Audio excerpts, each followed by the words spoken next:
Austin is fast rivaling Silicon Valley when it comes to being the startup capital of the world. And at the heart, it's Capital Factory. And Larry here had the unique pleasure of sitting down with Josh and getting a tour of Capital Factory and getting very nice conversation about what drives Josh into building something like this, right? Can you tell us a little bit about Josh?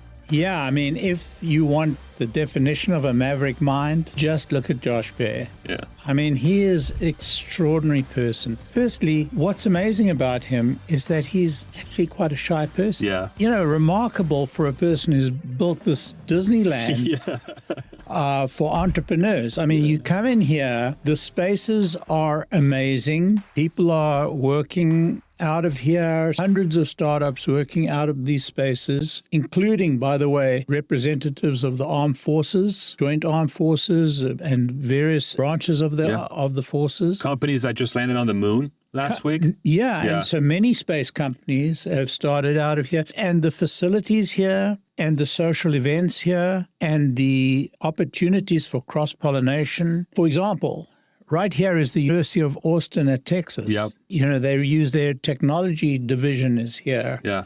The armed forces, every one of the armed forces are here. Yeah. And so many startups, I mean, literally hundreds. Yeah. These social spaces, there's these working spaces, there's podcast studio where we're sitting right now. We're right now in the podcast studio. It's so exciting. They even own the gift shop Yes.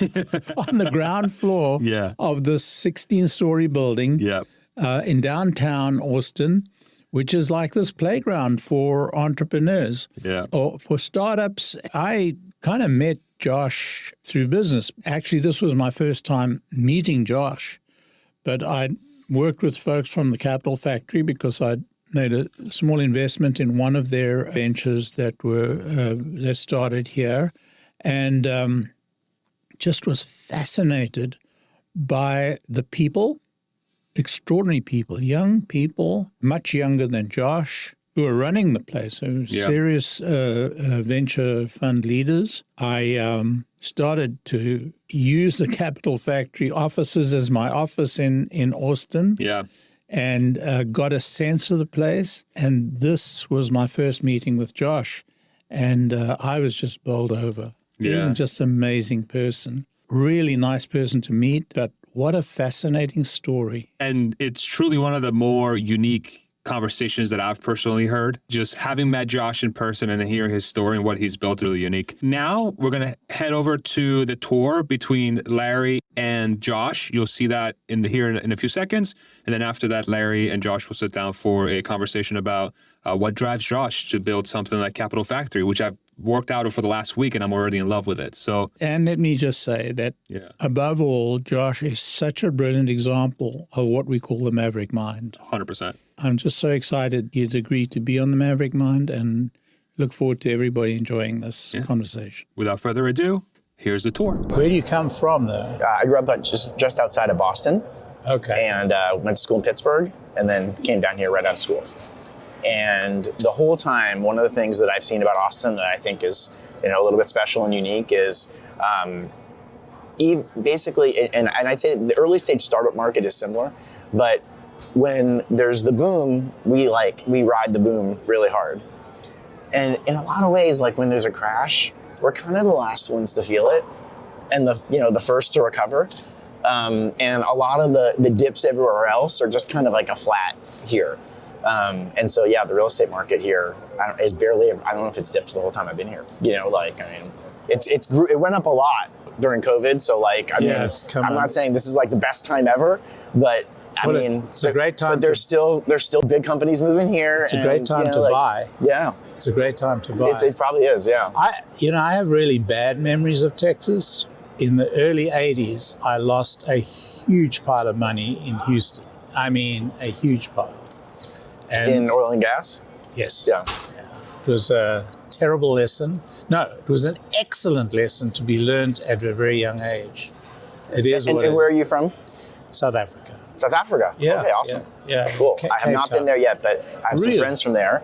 And it's definitely, we're planning an Africa trip for my family maybe next year. So it's on our list. But. Yeah, so when I came to the meetings last time, we saw a lot of South Africans in the mix of that. So there are quite a few here in Texas, and a lot in Dallas, a lot. Not that as many, I think, in Austin. But Austin is very different to anywhere else in Texas. It's like for a sure. whole different world. I think of it like the Goldilocks city. Yes. It's not too big. It's not too small. Yes. It's just right. But it's changing. Yeah. It's changing. I mean, I see the For sure. change. Yeah, we see the change. And so have you been to Capital Factory before? So I have. And I've just had a tour of Capital Factory, but I am so enamored of yours. We had a pre-tour so that, we would know where we were going and what we were going to do. Okay, cool. So, great. Well, okay, so you've been here, you've looked around some. It's kind of freezing out here. So let's go step in right inside where it's a little bit warmer. Okay. And we'll talk a little bit more. And we're going to walk around, and as we walk, then we'll meet some people along the way. Hi. Oh, wow, it's so much better in here. How would you describe Capital Factory? So I know where to start. That's one of my problems, is trying to describe Capital Factory. But it's like a playground for startups. And I shouldn't be flipped to say playground. It's like a... Oh, I love it. I call it Disney World for startups. Oh, really? Yeah. Oh, well, we're there on you the go. same page. I mean, it's extraordinary. When people describe it to me, I say, what are you talking about?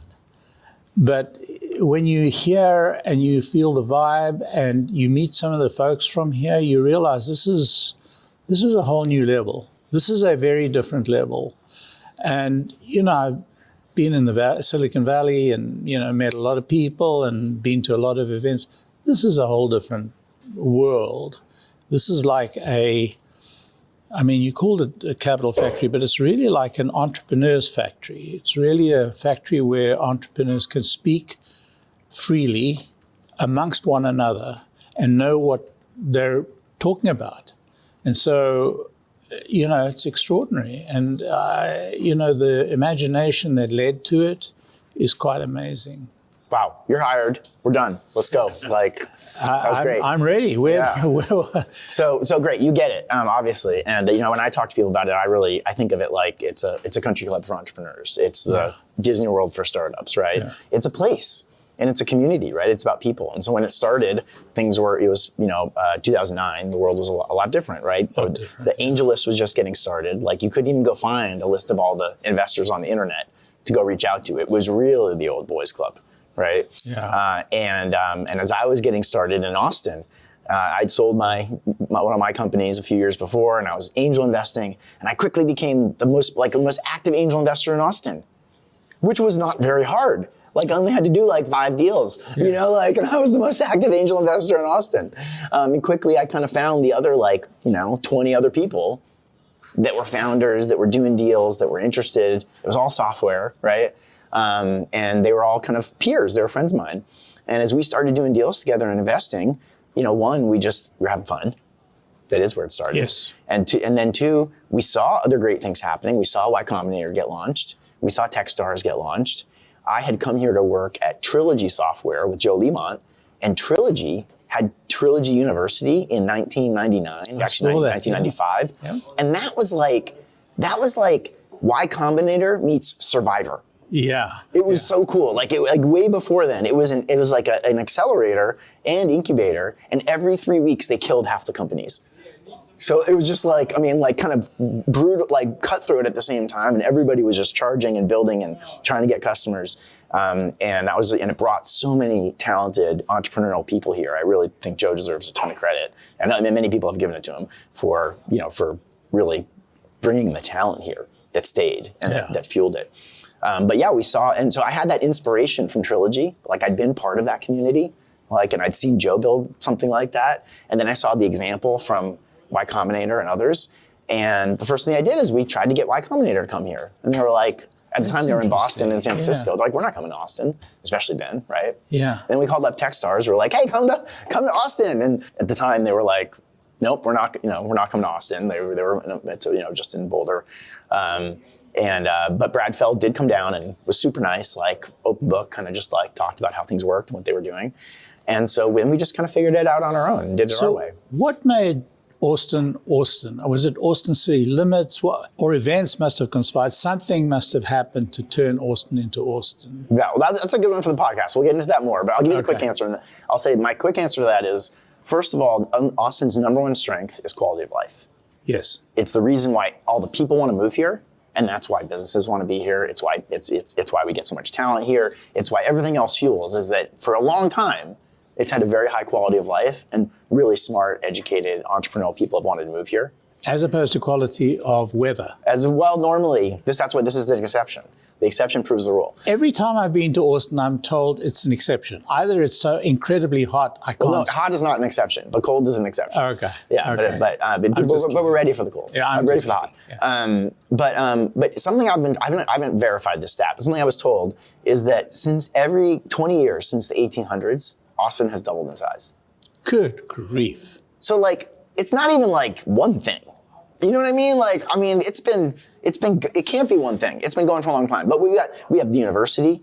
We are in the center of Texas, and Texas is, the amazing world, land of opportunity. It is, I mentioned before, being the Goldilocks city. Like the porridge in Goldilocks was not too hot, not too cold. Austin's just like, it's kind of just right. And like, I don't know that you could do this in San Francisco or New York City, right? Like, you couldn't have a place that was the center of gravity. You could have a place within New York City that's kind of cool, but it can't be the place. It can't be the place. And who knows if we can do it forever, but somehow we're the place. I'll share with you. And we call it the center of gravity, right? And that's the thing. Like you said, it's a place where the entrepreneurs know, if I come here, my people are here. Yeah. And I can meet other people, and I can find, because starting a company is all about people. It is. It's all about people. Yeah. I need to meet talent. I need to meet co-founders. I need to meet customers. I need to meet investors. And that's just a merry-go-round. You just go from, like one to the other. But you also need a huge amount of courage and fortitude.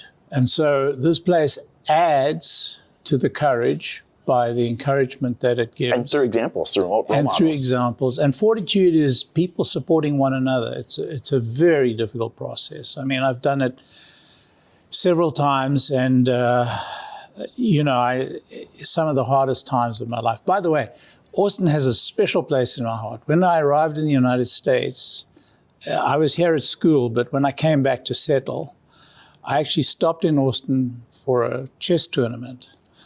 And I didn't win it because terrible blunder right at the last move of the last game, but it was the best tournament I ever played in my life. Oh, wow. That's a great story.